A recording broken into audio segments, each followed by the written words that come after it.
Hello everyone. So today we're going over some more gathering information. So by now you should have found out the examining board for every subject. You have the specification, you have the past papers and the marking schemes, and you also know the number of exams, the coursework, and you've gone one step further. You've gone into each exam, you've looked at how many marks per exam, how much time you have per exam, the marks per minute. You know which date you're having it. You've really got the big idea of what's going on, and that puts you ahead of so many people at your level. But I want you to go even that one little step further, and what we need to do, as I said, is dig deeper. And we're going to look into each exam and see what topic the examining board wants us to know for each exam. So there'll be a number of topics per exam. Now, the reason we want to do this, because I'm not just telling you to do things, I want to tell you why we're doing them, all right? So that you get this understanding. The reason why we do this is because we need to know how many topics we've got left to do and how many topics we've done, so we can get an idea of how well we're doing, how much we're, how well prepared we're getting for this exam. Lots and lots of people go in blindly. They have no idea how many topics they need to know. They just read their school books and they just hope that they've covered everything. But do you know what? That's dangerous.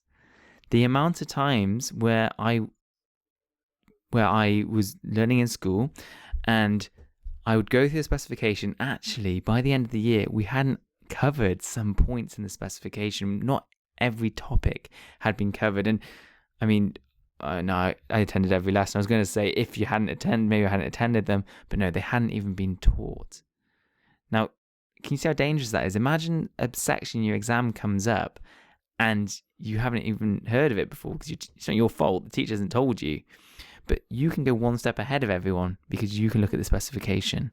You know what you need to learn, and then you learn it yourself. Okay? So that is why we want to look at the topics for every exam. Now, I'll give you an example, and we'll go back to the biology example that we were doing. So if I just get to, here we go, the gathering information topic section that I've got given you in the Exam Accelerator Academy toolkit. Here we go. So we've got the exam title, we've got just a number, and then the topic. All right. And on this side, we've got understand, scheduled, and recall. But just forget about that for now. All I want you to do is fill out the exam title and then every topic that should be in. I shouldn't hopefully be more than 25, but if they are, you know what to do, copy and paste. The numbers, keep them. They're there for a reason. And I'll show you why later. It'll be to do with scheduling your exam revision table. So without further ado, let's go to the specifications. So as I said, the summary of assessment, if I can find it again, there we go, summary of assessment will tell you the name of the exam. So the name of the exam is Cells, Organ Systems and Ecosystems, Unit 1. See if I can copy and paste that in. There we go. There we go. And for now, we'll leave it like that.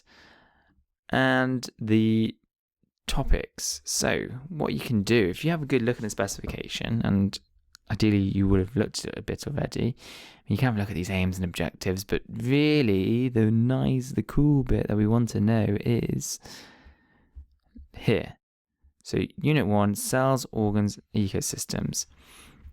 And it tells you right here which topics are in it, all right? So we've got 6 topics, and we can just copy and paste those in. Now, when I'm saying copy and paste, I do want you to read it. I want you to know what you're copy and pasting. Don't just do it blindly, because you need to have some idea of what you need to know, okay? So if we just do that, copy and paste, and get rid of the numbers, okay? And again, take some time, make it look tidy, you know?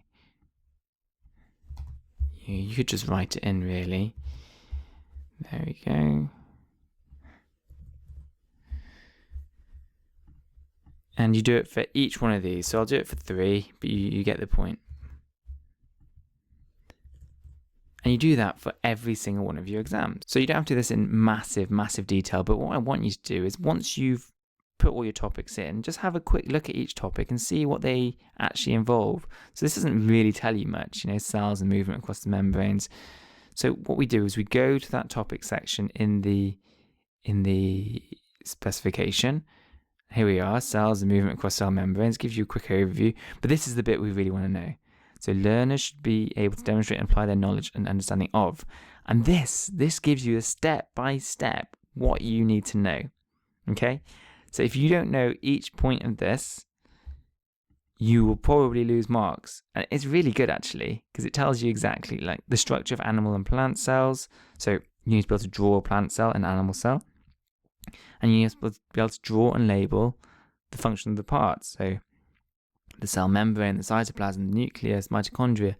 And if you can do that, you're sorted. Does it make sense?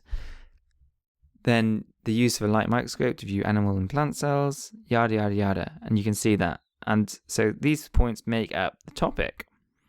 If we go down, so all these points make up the topic, okay? If we go down, here's another one. And it tells you what we need to know. All right, so just have a quick read through, just very, very skim through it and just try and work out what you're doing. Make sure all these are filled in, save it, and I'll show you how to organize these in the next one.